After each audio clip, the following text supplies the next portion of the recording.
Paano nila magagawa yan kung umaandar yung tubig yan? Wala palang patayan yan. Patayin, dumas ko lahat eh. Pukayin nyo yan. Hindi, walang problema pag-hukay. Andyan yung ano nila eh. Bako eh.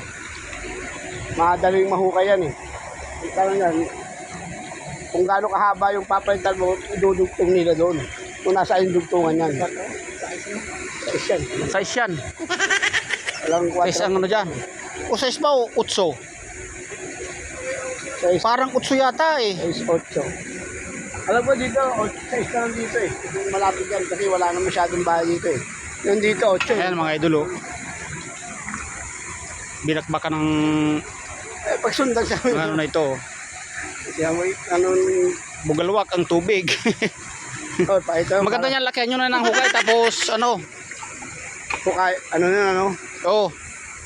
Kasi Sabi ko nga sa kanila, nadiskrasan nyo eh. hindi na makikita yan pag hindi nyo kayo, Dapat yan lakihan nyo ng hukay. Kasi malaking linya dyan. Pag hindi di size utso. andyan na rin bako eh. Pwede na mahukay Oo. nila yan. Ipahukay nyo sa bako nyo. Sabi ko lang doon, walang pressure ah. Kahapon, nadali yung ano ko eh. Doon. Tubo naman. Hindi kaya ng lagarin bakal yan. Hindi kaya daw Kahoy. yung bakal. Lagarin kayo daw. Ako, ito, pwede na ito. Aso, ito na lang talaga ito. Ngayon mga idol oh. Ito. Wasak ang main line. Di pa na ano. Pero kayo na ako. Baha ang tubig.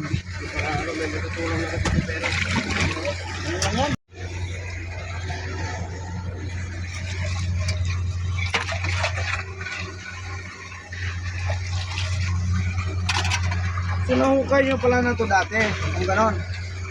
Kasi, nahukay nyo na ito dati. Hindi, ho? Hindi, nakalagay kayo ng pipe eh. Eh, hindi. Hukay nyo. Ang mga idol oh. Malagay lang itong Inuhukay na lang kasama natin. Hindi tayo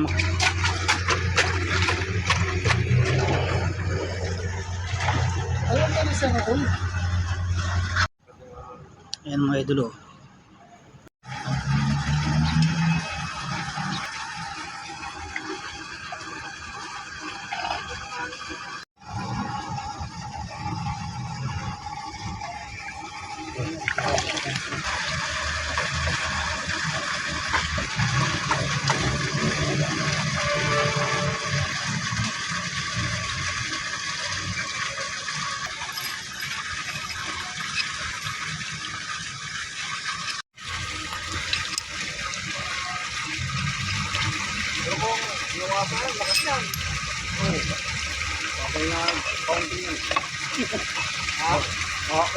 Naligo tayo dyan dito eh. Hindi mo kayang ano.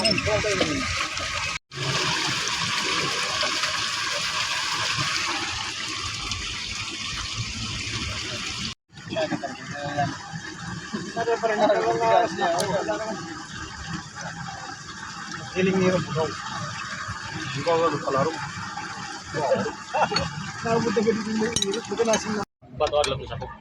Mga paras ni Daro. Yan mga kaparas na kumain. Ako ang meron. Hindi, matamawas ito itong gripo. Hindi po lang sa Daro. Hindi naman ito mga sar pa.